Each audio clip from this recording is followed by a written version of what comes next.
नमस्कार दोस्तों। पितृपक्ष शुरू होने वाले हैं। इस पोस्ट में शेयर कर रहे हैं श्राद्ध पक्ष में ब्राह्मणों के भोजन के क्या जरूरी नियम है। श्राद्ध पक्ष में ब्राह्मण भोज का विशेष महत्व है। बिना ब्राह्मण भोज के श्राद्ध संपूर्ण नहीं होता है और पितर भी संतुष्ट नहीं होते हैं। तो श्राद्ध में ब्राह्मणों को भोजन कैसे कराएं, आइए जानते हैं ये जरूरी बातें। पितृपक्ष में श्राद्ध तिथि पर भोजन के लिए ब्राह्मणों को पहले से ही आमंत्रित करें और ब्राह्मणों को दक्षिण दिशा में बैठाएं, क्योंकि दक्षिण में पितरों का वास होता है। भोजन से पहले हाथ में जल, अक्षत, फूल और तिल लेकर संकल्प कराएं। इसके बाद पहले कुत्ते, गाय, कौवे, चींटी और देवता को भोजन कराने के बाद ही ब्राह्मणों को भोजन कराएं। भोजन दोनों हाथों से परोसें। एक हाथ से परोसा भोजन राक्षस छीन लेते हैं। बिना ब्राह्मण भोज के पितृ भोजन नहीं करते और शाप देकर लौट जाते हैं। ब्राह्मणों को तिलक लगाकर कपड़े, अनाज और दक्षिणा देकर आशीर्वाद लें। भोजन कराने के बाद ब्राह्मणों को द्वार तक छोड़ें। ब्राह्मणों के साथ पितरों की भी विदाई होती है। श्राद्ध में कोई भिक्षा मांगे तो आदर से उसे भोजन कराएं। बहन, दामाद और भांजे को भोजन कराए बिना पितर भोजन नहीं करते।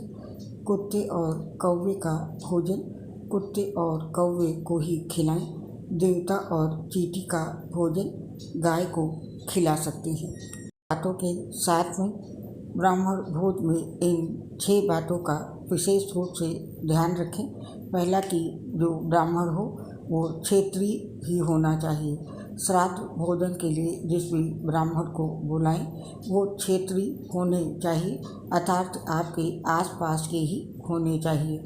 उन्हें निमंत्रण लेके आएँ। प्रयास करें भोजन में ऐसा भोजन बनाएं जो पितरों को पसंद हो। अगर संभव हो तो उसी तिथि के दिन पितरों के नाम का दान करना चाहिए। ऐसा करने से पितरों की आत्मा तृप्त होती है। और दूसरा, श्राद्ध हमेशा दोपहर में ही करें। श्राद्ध करते समय ध्यान रखना चाहिए कि इसके लिए हमेशा दोपहर का समय चुनें, क्योंकि सुबह और शाम देव कार्यों के लिए है और दोपहर का समय पितरों का माना जाता है। ब्राह्मणों की वैसे ही सेवा करें जैसे आप अपने पितरों की करना चाहते हैं। भोजन के लिए ब्राह्मण को दक्षिण दिशा की ओर मुख करके लकड़ी के पट्टे या कुछ पर बैठाएं, क्योंकि दक्षिण दिशा यम की दिशा मानी जाती है और इसी दिशा से पितर आते जाते हैं। ब्राह्मणों को भोजन कराते और बनाते समय बर्तनों के प्रयोग में सावधानी बरतें। ब्राह्मणों को भोजन कराने के लिए पत्तल, तांबे, पीतल, चांदी, कांसे आदि के बर्तन प्रयोग करने चाहिए। वहीं किचन में भी ब्राह्मणों का भोजन भी इन्हीं बर्तनों में बनाना चाहिए। भूलकर भी लोहे के बर्तन का प्रयोग नहीं करें। ऐसा करना शुभ नहीं माना जाता है। श्राद्ध के दिन ब्राह्मण को गाय के दूध से बनी चीज़ें जैसे खीर, मिष्ठान आदि खिलाएं। ब्राह्मण भोज में ध्यान रखें कि कोई भी बासी व्यंजन परोसा ना गया हो। ब्राह्मणों को भोजन मौन रूप से कराएं, बोले नहीं। ब्राह्मण को भोजन कराते समय मौन रूप धारण करना चाहिए, ताकि भोजन करते समय पितरों को कोई समस्या ना हो। वहीं ब्राह्मणों को भी ये बात ध्यान रखनी चाहिए, अगर कुछ चाहिए तो इशारों में बता सकते हैं। मान्यता है कि बोलने से पितरों को भोजन नहीं पहुंचता है।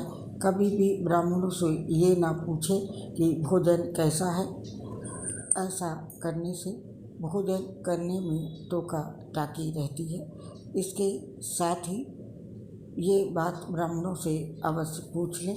ब्राह्मण को भोजन कराने से पहले ये ज़रूर पूछ लें कि वे कहीं और जाकर तो भोजन नहीं करने वाले हैं। एक ही दिन एक से ज़्यादा घरों में भोजन करना सही नहीं माना जाता है। और दक्षिण दिशा में दीपक जलाएं। श्राद्ध के दिन दक्षिण दिशा में पितरों के नाम का एक दीपक जलाना चाहिए। ऐसा करने से पितर श्राद्ध से तृप्त होकर श्राद्धकर्ता को दीर्घ आयु होने, वंश वृद्धि, धन विद्या, राज्य सुख एवं मोक्ष का आशीर्वाद प्रदान करते हैं। भोजन बनाते समय सात्विकता का पूरा ध्यान रखें। उम्मीद करती हूँ दोस्तों ये जानकारी आपको काम आएगी। भोजन हमेशा ब्राह्मणों को इन नियमों के साथ ही कराएं। इस पोस्ट से हमें आप आज्ञा दें और स्वीकार करें। मेरा प्यार भरा शासनी नमस्कार।